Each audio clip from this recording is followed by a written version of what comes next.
I've been talking about making a video like this for years. We're finally getting the recipe, the ingredients to make cheese, right?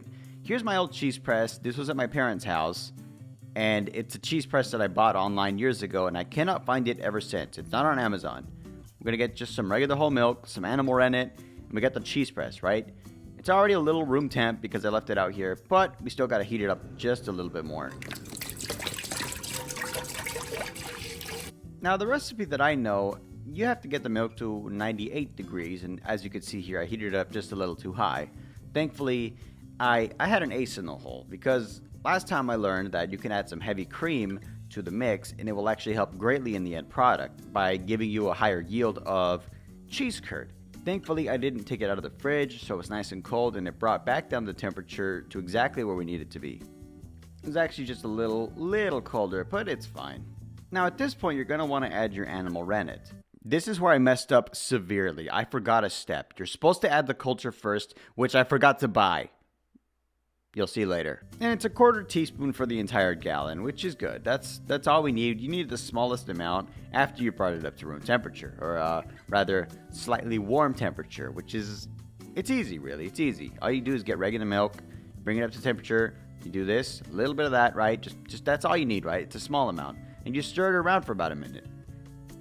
Exactly 1 minute. And then afterwards, when you're done stirring it, you leave it for 45 minutes, and that ideally should separate the curds and the whey, and then you can get started on the rest of the process. This beginning part is very crucial, by the way. The only problem is at this point, I was blissfully unaware of the massive mistake that I made. So, we had to wait 45 minutes. It was 2 in the evening. And after waiting, this is what happens when you forget the crucial step. It's supposed to split, and I got just regular milk. And at this point, I read that you need 7 teaspoons or 7 tablespoons of white distilled vinegar, and that will actually separate the curds from the whey as well. The problem is, at this point, this is a completely different recipe, and it didn't occur to me that I was mixing 2 recipes and getting both of them incorrectly. And right away you could see this part took 5 minutes. The curds and whey separated fast. The problem is there's no culture in the curd, which I learned later is very important. Very important, okay? However, here's me confidently separating everything, showing you, ooh, look at the good job I did. Unaware that not only did I mess up one of the most important parts of it, I was essentially playing with rotting milk at this point. And yes, it does end up exactly as you'd expect. Maybe not, actually. Well, maybe, I don't know.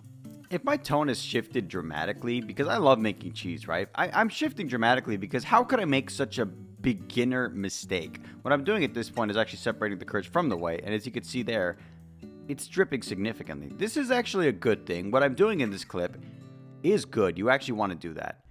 The problem is, again, no culture in there. So what we got is a highly acidic whey with curds that are being separated. And again, little by little, I just keep doing it, unaware of the future reaction, basically.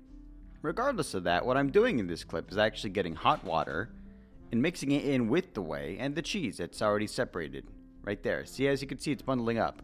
However, it's very acidic. If you eat it right now, it kind of stings your tongue a bit. It's very acidic. So what you do is you pour in a bunch of water, nice and warm water, as gently as you can, by the way, so it doesn't remix the milk, or the curds rather.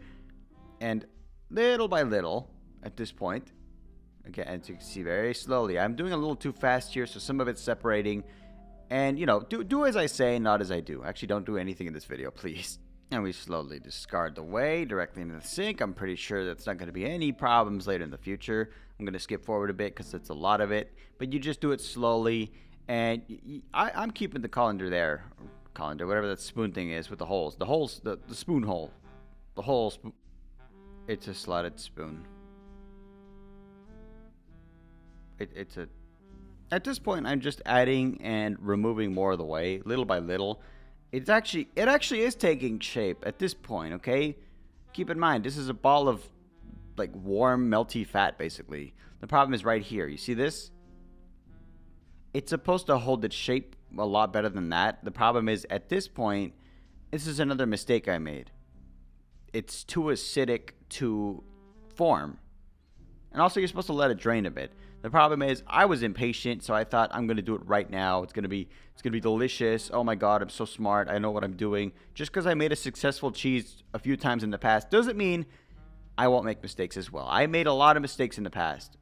This is also another one. At this point, I thought whatever's going to come out of this cheese, because the culture wasn't present and also the texture of it was already off, I thought, you know what? Whatever's going to come out, at least is going to be seasoned properly. So we got a bit of salt and actually garlic powder. I actually love how cheese comes out, and also check out the sound when I mix it around a bit. It's just so satisfying.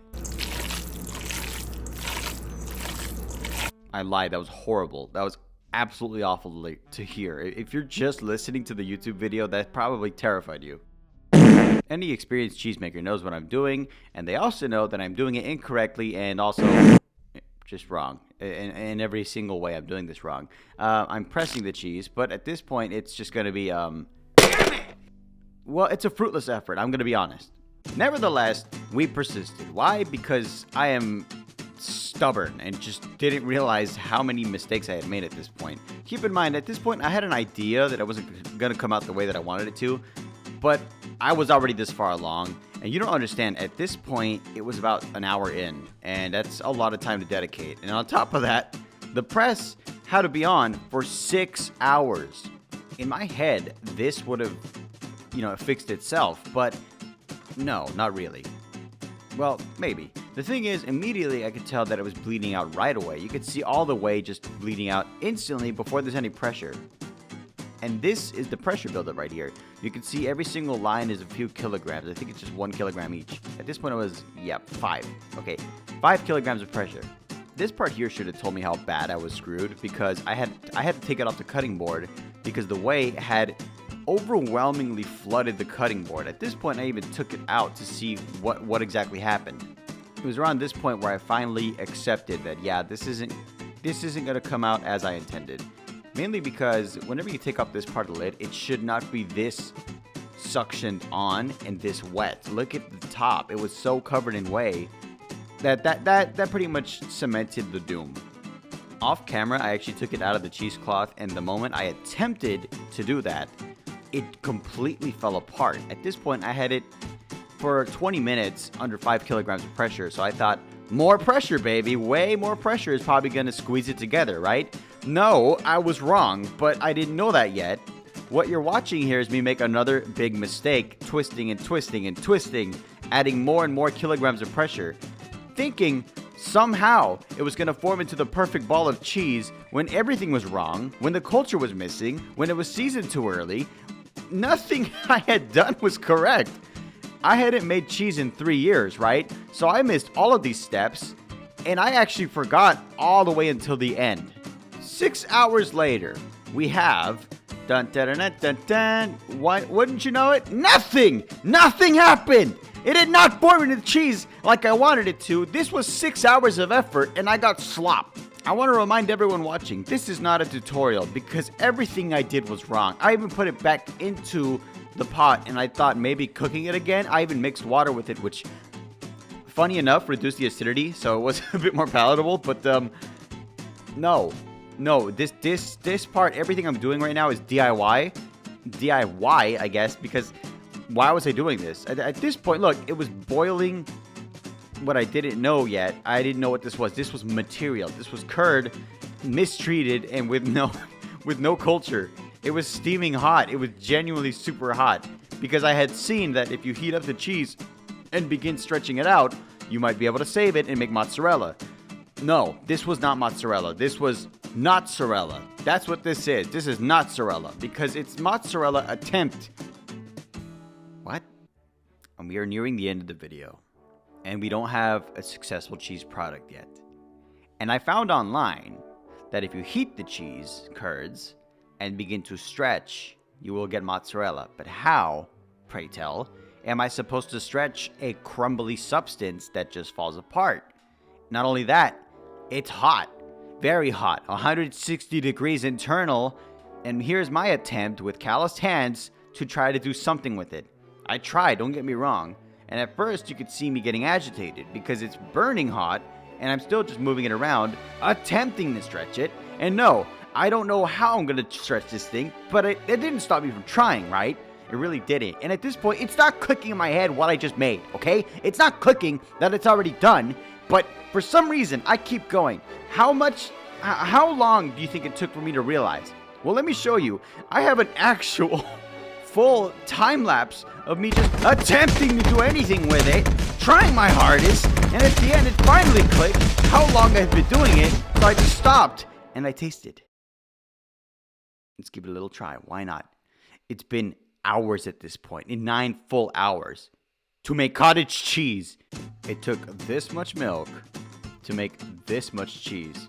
Admittedly, I made every rookie mistake in the book, but when it's been literally 3 years since you made cheese last, you know what? I'm gonna make some mistakes. But hey, a win is a win. We got cottage cheese, and yes, it tasted good. Okay, how good? Well, I started eating it with chips immediately after recording. I'm gonna try this again. I'm sorry. Look, I was not trying to make cottage cheese, okay? Cottage cheese is one thing, but I wanted a brick of solid, fresh cheese, okay? Having said that, there it is.